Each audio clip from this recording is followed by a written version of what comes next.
Bom dia, que a graça e a paz do nosso Senhor Jesus Cristo vivo venha guardar neste dia nossa mente e nosso coração. Estou aqui para mais um devocional. Glória a Jesus por mais esse dia.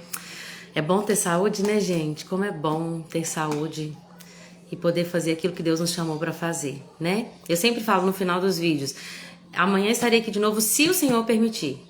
Se não houve nenhum acidente, se eu não estou no velório, se eu não estou no hospital, se eu não estou no fórum agora, numa delegacia, é porque Deus permitiu que eu estivesse aqui. E eu louvo a Deus por cada livramento, pelo amor constante dele. Eu louvo ao Senhor por tudo que ele tem feito. São quase 9h30. Eu falei que eu ia fazer o devocional às 9h, mas o meu filho me pediu para passear com ele de bicicleta e eu não consegui falar não, porque senão ele ia para televisão.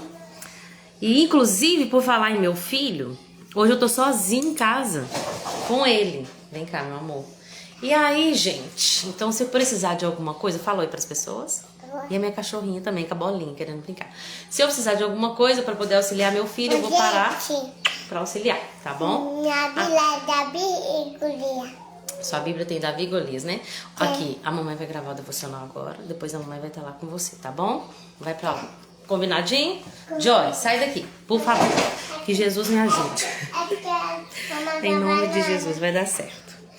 Então, gente, falando sobre o devocional, deixa eu pegar uma banana aqui pro meu filho. Hoje vai ser no natural, no espontâneo, tá bom? Espero que vocês entendam. Aqui. Uma banana pequenininha. Pequenininho. Então, gente, hoje o devocional é da leitura dos capítulos 10, 11 e 12. Ontem eu não falei sobre o capítulo 9. Ontem foi muito corrido. Eu fiz escolhas para deixar que fosse muito corrido, né? Deixei para a última hora para gravar o vídeo, então acabou que eu não falei nada sobre o capítulo 9. E não li também. Eu li o 7 e o 8 e achei que já tinha acabado, só que não. Então, falando sobre o capítulo 9, gente, os sacerdotes, eles de fato colocam em prática tudo aquilo que foi falado através de Moisés, que Deus falou para Moisés. E no final do capítulo 9, e Moisés vai falando assim, ó, hoje Deus vai aparecer para vocês, hoje a glória do Senhor vai aparecer para vocês. E aí Arão e seus filhos ali fazem aquilo que Deus mandou eles fazerem. Pega o animal, asperge o sangue no altar, pega parte daquele boi carneiro, né? Tem oferta de paz, pega o sangue, derrama nos lados do altar, depois pega a gordura da parte da cauda, dos órgãos internos, dos rins, do fígado e coloca ali, queima no altar, faz tudo do jeito que Deus mandou. E a resposta de Deus no final é fogo. A Bíblia diz que quando eles entraram, Moisés e Arão entraram na tenda do encontro, abençoaram o povo e a glória do Senhor apareceu. Olha o resultado da obediência. Todas as vezes que a gente faz tudo do jeito que Deus mandou, Ele vai refletir a glória dele em nós e através de nós. E aí, gente, vem o fogo. Por que é muito importante eu ter falado desse capítulo 9? Não falei ontem, mas foi bom que eu tô falando hoje. Porque nós vamos ver uma questão com o fogo no capítulo 10. Mas vamos entender? Depois que tudo que eles fizeram do jeito que Deus mandou, saiu fogo da presença do Senhor e consumiu o holocausto. Ou seja, aquele sacrifício que estava ali no altar, aquele novilho, carneiro, tudo que Arão colocou, cada animal que Arão colocou no altar. E veio fogo do céu, da presença do Senhor, e consumiu o holocausto e a gordura no altar. Todo altar que agrada a Deus, todo sacrifício que agrada a Deus, Deus mandava fogo do céu. Eu acabei de me lembrar, eu não tinha pensado nele, eu pensei em outros aqui, mas eu acabei de me lembrar de Elias. Lembra que Elias restaurou o altar ali eu acredito que é 1 Reis 18, tinha ali os profetas de Baal no Monte Carmelo, e aí eles buscam e chamam por fogo e nada de Baal responder, porque Baal na verdade não é o Deus verdadeiro. Nosso Deus é o Deus verdadeiro, Senhor de toda a terra, Yahvé, que enviou seu filho Jesus para morrer em nosso lugar. Essa é a nossa fé. Yahvé é o Deus criador, Deus todo-poderoso. Yeshua, seu filho, é o nosso Salvador. Não, você já comeu banana demais, tá bom? Quando a mamãe acabar aqui, eu vou preparar outra coisa para você comer. Combinado? Eu vou te falar, mamãe. Eu não sei. Vou pensar e te falo, tá bom? E aí, gente, lá em 1 Reis 18, quando fala que Elias restaurou o altar e clamou ao Senhor, A Bíblia diz que veio fogo do céu e consumiu o holocausto. Isso acontece muitas vezes na Bíblia. Quando a oferta ali colocada no altar agradou a Deus, ele manifestava a presença e a aceitação daquela oferta com fogo. Eu me lembrei de Abraão. Abraão tinha feito aquele sacrifício, deixa eu ver se eu marquei aqui. Deus tinha mandado ele fazer um sacrifício e pegar uns animais. Aqui está no capítulo 15 de Gênesis. Ele pegou, deixa eu confirmar o que era. Uma cabra, um novilho e um carneiro, todos com 3 anos, uma rolinha e um pombinho. Ele apresentou todos esses animais ao Senhor e matou. Cortou cada um deles ao meio e colocou metades, lado a lado. E aí, gente, só as aves que não. E aí, quando Abraão acordou, o que tinha acontecido com aquele sacrifício? Aquele sacrifício tinha um fogareiro fumegante e uma tocha ardente passando por ele. Todas as vezes que Deus aceitava o sacrifício, ele mandava fogo do céu. Aqui, quando o Arão e Moisés fizeram tudo ali na tenda do encontro, naquela inauguração do tabernáculo, Deus mandou fogo do céu. Lá em 2 Crônicas, capítulo 7, versículo 1, isso foi o dicionário Wycliffe que me lembrou, a gente vê que quando Salomão inaugura o templo, isso também vai acontecer. Quando Salomão terminou de orar, desceu fogo do céu e queimou os holocaustos e os sacrifícios, e a presença gloriosa do Senhor encheu o templo. Os sacerdotes não podiam entrar no templo, pois a presença gloriosa do Senhor havia enchido aquele lugar. Então, gente, olha só. O que eles tinham que fazer? Qual que era a parte dos sacerdotes? Oferecer aquilo que Deus mandou, do jeito que Deus mandou. Qual que era a parte de Deus? Enviar o fogo e queimar aquele sacrifício. Aquele fogo do céu, aquele fogo enviado por Deus, refletia a aceitação de Deus pelo sacrifício. E aí no capítulo 10 nós temos um problema.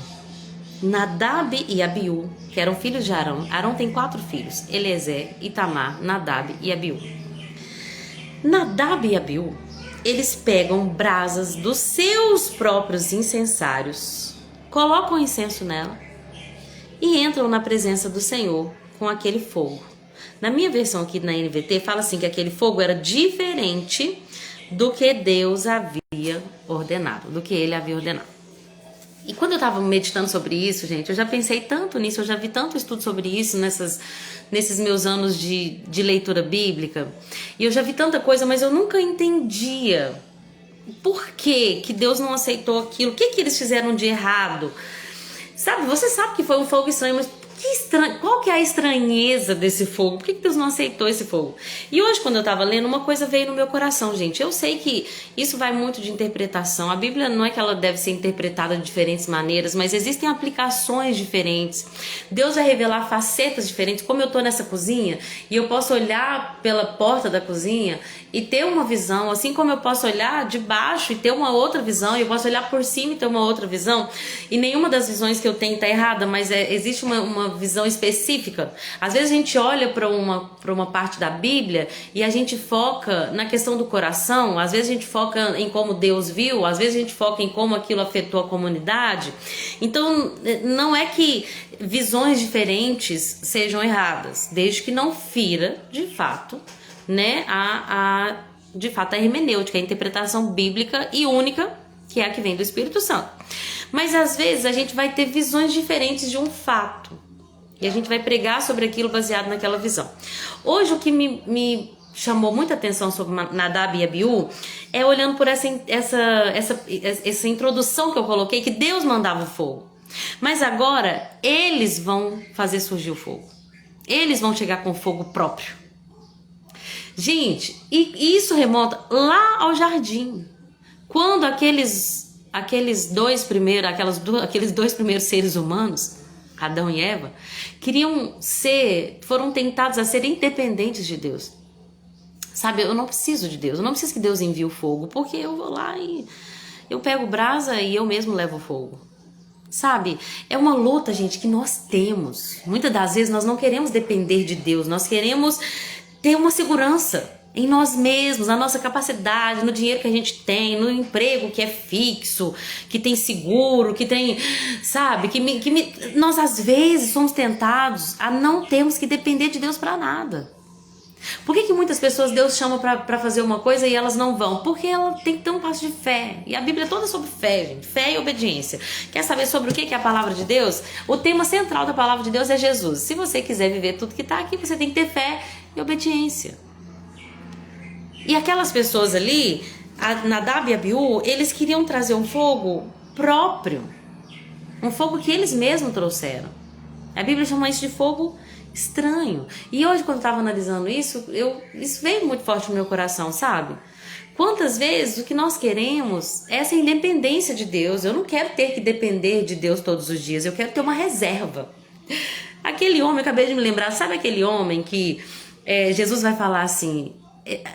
Jesus contou uma história de um homem que começou a enriquecer. Ele começou a enriquecer e as colheitas dele estavam assim fartas e abundantes.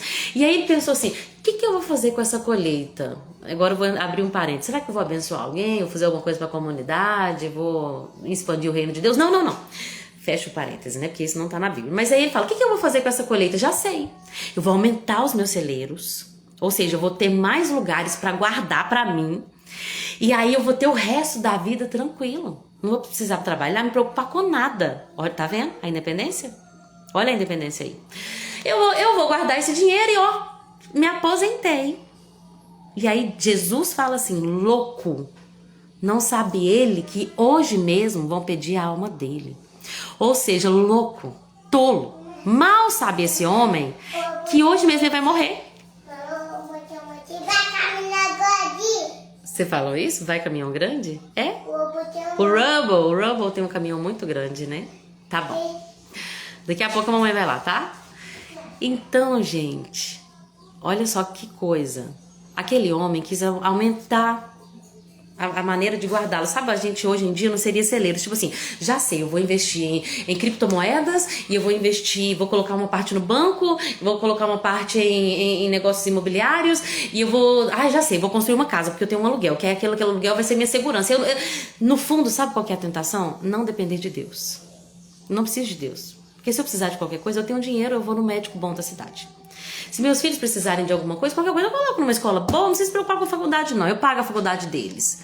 E às vezes, gente, não tá errado investir em coisas e cuidar do futuro. O problema é essa tentação do coração, de não depender de Deus. Quando Jesus nos ensina a orar todos os dias, e falar, Senhor, me dá hoje o pão que eu preciso. A gente não sabe o que é isso, gente, porque minha geladeira tem coisa ali que eu posso ficar, sei lá, uma semana. Porque hoje tem geladeira. Hoje tem supermercado, qualquer coisa aí no supermercado. A gente não tem noção do que é depender de Deus diariamente. Mas quem depende de Deus diariamente pode experimentar uma fé que a gente nunca experimentou. E pode experimentar provisões sobrenaturais que nós nunca experimentamos. O Senhor me chamou para deixar o meu trabalho e viver para Ele. E eu sempre fui uma pessoa que gostou de segurança, de me sentir segura mesmo. Tipo assim, se alguém me pede quando eu tava na escola, assim, a prova tem um trabalho que é daqui uma semana. Eu sempre quis fazer antes, pelo menos uma semana de prazo para não ter o perigo. Sabe assim, eu sempre gostei de estar à frente. Não, o ideal é ter um, mas eu vou ter dois, porque vai que. E isso surgiu em mim um certo materialismo, um certo orgulho, né? Porque eu não preciso de homem, eu não preciso de ninguém. Quando eu casei, eu falei assim, não, a única coisa que eu quero, nunca depender de ninguém. Eu conto, vocês contam. Tanto que eu precisei de pessoas, de ajuda, de correr atrás. Quantas vezes o meu pai me colocou em situações de necessidade e eu o louvo por isso. Porque forjou em mim um caráter dependente de Deus. Um caráter que ama as pessoas e que confia nelas e que espera e que entende que eu não consigo sozinho, porque Deus vai usar pessoas para me abençoar, assim como eu também vou ser abençoada para abençoar outros. Gente, nós precisamos entender que nós dependemos de Deus e das pessoas. Mais de Deus que das pessoas, mas também a gente não pode achar que é só unilateral, é só nós e Deus. Não. É por isso que Deus chamou, Jesus não fez nada sozinho, ele chamou 12 principais para estarem com ele. E quando ele enviou esses 12, ele ainda enviou de 2 em 2. Nós precisamos uns dos outros, nós precisamos de Deus. Essa independência não é de Deus. Entenda, se você acordou hoje, não deixa de orar e de falar com Deus, eu preciso de ti para me livrar. Eu preciso de ti para me alimentar. Eu preciso de ti para tudo. Ontem uma bispa importante da Assembleia de Deus veio falecer por causa de infarto. E eu fiquei tão impressionada, porque assim, a gente sempre pensa que é a obesidade que é o maior causador de infarto e tal. E ela era magrinha, ela parecia ser tão saudável, jovem, 52, 51 anos. Eu pensei, Senhor, nossa vida é um sopro. Nossa vida é um sopro. Eu preciso de Deus, gente, todo dia. Não venha eu achar porque sou jovem. Tá, fiz 32. Não venha eu achar que porque sou jovem, não estou fadada, não corro risco de ser chamado meu nome e a minha alma hoje. Por isso que eu dependo totalmente de Deus. Bom, acabei focando muito nisso, mas Nadab e Abiú entraram com um fogo que eu vou dizer próprio. Quando, na verdade, o fogo deve vir de Deus. Não adianta a gente querer viver independente de Deus, não adianta a gente querer fazer acontecer com as nossas próprias mãos, gente. Vai ter coisa que é nossa de fazer. O sacrifício vem de nós, mas a aceitação do sacrifício, o fogo do sacrifício, vem de Deus. Amém? E eu acabei falando um versículo do capítulo 10, a gente tem o 11 e o 12 para falar, mas agora vai ser rápido, tá? Em nome de Jesus. Gente, aí o que aconteceu? Deus falou para Moisés o seguinte: eu vou mostrar minha santidade entre aqueles que se aproximarem de mim e a minha glória diante do povo. Moisés chamou 2 tios, né, daqueles homens, tios de Arão, na verdade, e aquele tio de Arão, esses 2 tios de Arão levaram Nadab e Abiú para fora do acampamento. Arão ficou em silêncio. Presta atenção, Arão ficou em silêncio. E aí, gente, Moisés falou para Arão e seus filhos o seguinte: Eleazar e Itamar, não deixem o cabelo despenteado, nem rasguem as suas roupas em sinal de luto. Não entrem em luto pelos seus irmãos. Falou para Eleazar e Itamar. E falou para Arão, não entra de luto pelos seus filhos. Lembra que Arão estava em silêncio. Muitas das vezes, gente, quando a gente não entende, não sabe o que fazer, é melhor guardar em silêncio. Melhor do que descabelar, de ficar louco, de falar o que não deve, sabe? Principalmente no momento da raiva. Quando você não está entendendo o que está acontecendo, fique em silêncio e espere. A gente vai ver que Arão ficou em silêncio, mas chegou uma hora que ele falou, e o que ele falou foi aceitável. Aqui agora Arão tá em silêncio. Gente, eu não acho que ninguém não, eu não acho, não tenho certeza, ninguém é perfeito, ninguém é totalmente insensível a ponto de ver 2 filhos morrendo por um fogo que veio do céu e consumiu eles. Eu não consigo acreditar que aquele homem simplesmente ficou bem, tranquilo, foi só uma consequência de pecado. Não, ele não estava bem, ele estava enlutado, ele estava mexido. Arão estava mexido, que ele vai falar isso no final do capítulo 10.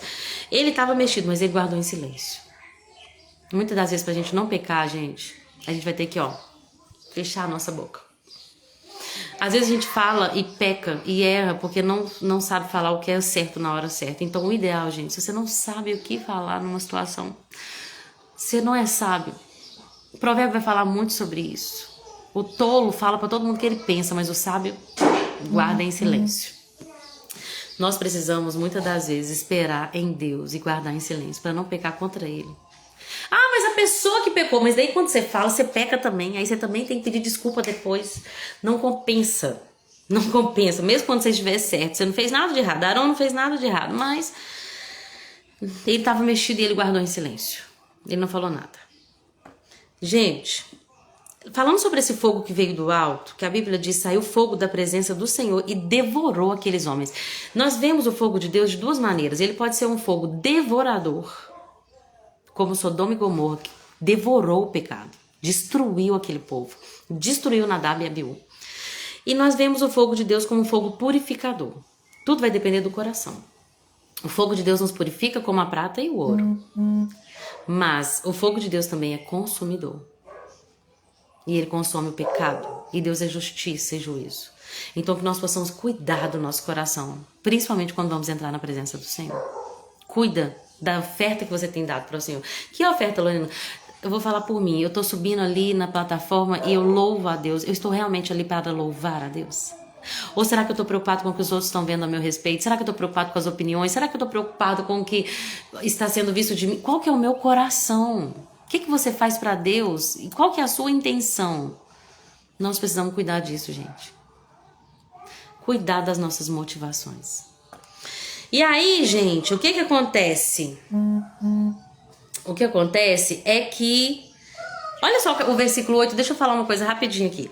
O versículo 8 do capítulo 10, Deus dá uma instrução para a conduta sacerdotal. E aí ele fala assim, ó: Arão, você e seus descendentes não devem beber vinho ou qualquer outra bebida fermentada antes de entrar na tenda do encontro. Alguns estudos vão falar que Nadab e Abiú estavam bêbados. E por isso eles cometeram tal pecado e por isso eles foram consumidos. Por quê? Porque logo depois da morte deles, Deus dá uma nova instrução para os sacerdotes: não bebam vinho nem bebida fermentada antes de entrar na tenda do encontro. Então, gente, eu não sei se é por causa disso que eles morreram, mas uma coisa é fato: tudo que nos entorpece os nossos sentidos e nos deixa distraídos é um problema para nós. Se nós estamos em constante guerra espiritual, obviamente o nosso inimigo quer nos distrair. Eu sempre penso na Segunda Guerra Mundial, na Batalha da Normandia. Sabe, imagina uma batalha, gente, onde você tá andando num campo enorme e aquele campo é cheio de minas. Dá pra andar distraído? Dá pra andar mexendo no celular? Não dá. Ano passado, gente, eu acabei de me lembrar, eu vi tantas mortes de pessoas que estavam tirando selfies em lugares perigosos e morreram. A gente tem que cuidar muito com a distração. E assim, uma das coisas que podem nos distrair são aquilo que nos entretem, as coisas que nos entorpecem nossos sentidos. Por isso que nós sempre vamos falar, gente, pode beber vinho, não pode beber vinho, crente bebe, crente não bebe. Eu realmente penso que tudo aquilo que nos entorpece deve ser visto com muito cuidado. E a bebida alcoólica ainda causa vício. E nenhum vício agrada a Deus, porque Deus é nosso único, nós não temos ídolos, Deus é nosso único Senhor. Eu até comentei no sábado sobre isso, que tudo aquilo que a gente fala assim, sem isso eu não vivo, é um ídolo. Pensa aquela coisa que você fala assim, não, o mundo pode acabar, mas o meu chocolate depois do almoço, eu não vivo sem ele. É um exemplo. Não, as coisas podem acontecer, o negócio pode ficar feio, mas o meu cigarrinho, não, tá muito ruim isso aqui e tal, a vida pode acontecer o que for, mas eu não deixo de fazer aquilo, de tomar o meu vinho, tudo que nos causa, tudo que nos faz dizer assim, eu não vivo sem isso, é um ídolo. Por quê? Porque a Bíblia diz no Salmo 123, o Senhor é meu pastor, eu não tenho falta de nada. Pode faltar o que comer, pode faltar o que beber, pode faltar o que vestir, posso passar por necessidades. Como disse Paulo, mas posso todas as coisas naquele que me fortalece. Ou seja, nada pode ser um ídolo no nosso coração. E é por isso que eu tô falando que a bebida, ela causa esse problema. É um prazer, gente, que leva a outro e a uma necessidade de um próximo. E a gente tem que tomar muito cuidado com tudo que nos vicia. E sabia que telas viciam também, né? Então vigia. Quando terminar esse vídeo, sai do Instagram e vai fazer uma coisa útil. Bem egoísta, né? Quando terminar esse vídeo. Mas enfim, o Senhor vai te mostrar isso. E você esteja aberta para que você nunca diga isso. Sem tal coisa eu não vivo. Que a única coisa que nós não podemos viver sem é sem a presença de Deus. E aí, gente, para poder terminar, Arão fica em silêncio. E aí Moisés procurou pelo bode da oferta do pecado. Quando descobriu que tinha sido queimado, ficou furioso e falou com os filhos de Arão assim: por que vocês não comeram a oferta pelo pecado no lugar sagrado? É uma oferta santíssima. Moisés ficou furioso. Eu até penso que, tipo assim, era uma carga muito grande para Moisés, né, gente? Moisés tem que liderar aquele povo. E aí quando acontece qualquer coisa errada, um monte de gente morre. E Moisés tá assim, eu penso que Moisés tá assim, gente, vamos tentar fazer tudo certo para não ter morte mais. Vamos evitar mortes. E a gente vai ver que vai ter muita morte ainda naquele povo, né? Que infelizmente todos vão morrer antes de entrar na Terra Prometida, a não ser Josué e Caleb. Mas eu acho que Moisés ficou furioso porque assim, poxa, por que vocês não fizeram, não comeram aquele sacrifício? E aí Arão responde para Moisés assim, olha, hoje os meus filhos apresentaram ao Senhor sua oferta pelo pecado e seu holocausto. É o último versículo do capítulo 10. E, no entanto, essa tragédia aconteceu comigo. Será que o Senhor teria se agradado se eu tivesse comido a oferta pelo pecado do povo num dia como esse? Eu pesquisei um pouco porque eu nunca entendi muito bem esse versículo, sabe? Mas lendo e pesquisando um pouquinho hoje, até na Bíblia Strong fala assim, que Arão estava mostrando a seriedade do seu luto, que a seriedade do seu luto poderia afetar a natureza da sua oferta. A seriedade do luto de Arão poderia afetar a natureza da sua oferta. Arão conhecia como é que estava o coração dele. E Arão temeu a Deus. Ele falou assim, olha, hoje eu não poderia comer a oferta, hoje eu não poderia fazer. Porque se eu fizesse isso hoje, se eu comesse essa oferta hoje do jeito que eu tô, será que Deus iria receber? E foi algo de Deus aquilo que Arão falou, porque quando Moisés ouviu isso, a Bíblia diz que Moisés se deu por satisfeito. Sabe, Moisés, você é homem, você não sabe de tudo também, né? Às vezes a gente olha para Moisés e a gente tem essa mania de idolatrar pessoas, né? Oi, Ivanete, bom dia, minha querida. Jesus te abençoa. Dá oi pra Ivanete, José. Oi, boneca. Então, gente... comer banana. José comeu 3 bananas. Comi. Meu Deus do céu. Gente, então, eu acho que o que Então, Arão nos mostrou gente, aqui é que ele teme a Deus. É tipo Ele não podia comer a oferta do sacrifício do jeito que tava. Por quê? uma pergunta. Porque o coração dele não estava bem, ele estava enlutado. Então, olha, o que a gente pode aprender com Arão nesse capítulo 10? Ele guardou em silêncio um tempo. Ele guardou em silêncio, mas depois, quando ele falou com sabedoria e Deus aceitou. Não é isso? É. Então, gente, capítulo 11 vai falar sobre animais impuros e capítulo 12 vai falar também sobre purificação da mulher quando ela ganha um filho. O papai quebrou suco. Papai comprou suco? Sim. A Ivanete falou pra você, ó. Bom dia, lindeza. Oi, meu príncipe. Oi. Eu não vou falar sobre o capítulo 11 e o 12 muito hoje, porque vocês viram, né, que eu tenho que cuidar do meu bebê, que hoje eu tô sozinha. Mas no mais, gente, o capítulo 11, muito rapidamente, Deus está instituindo leis sobre animais. E o que eu posso dizer é que Deus está nos ensinando a obedecer, a ter uma autodisciplina e também está cuidando do povo. Muitos dos animais que são falados aqui são animais que hoje nós sabemos que transmitem doenças, que transmitem parasitas, e aquele povo no deserto, tá? Não tinha hospital, não tinha remédio, não tinha tantas coisas que nós podemos ter na Terra Prometida mesmo, como questões medicinais. Então Deus está cuidando do povo. Mas não é só isso, Deus está treinando o povo a autodisciplina, a obediência. E a nossa dieta também vai mostrar a nossa crença. Amanhã eu vou falar um pouquinho sobre isso, tá bom? Até escrevi um pouquinho aqui que eu lembrei dos nazireus. As coisas que a gente come também mostram a nossa fé. Amanhã eu falo melhor sobre isso, tá bom? Que Deus abençoe a vida de cada um. E até amanhã, se Jesus permitir. Manda beijo pra todo mundo. Tchau, pessoal. Tchau, beijo.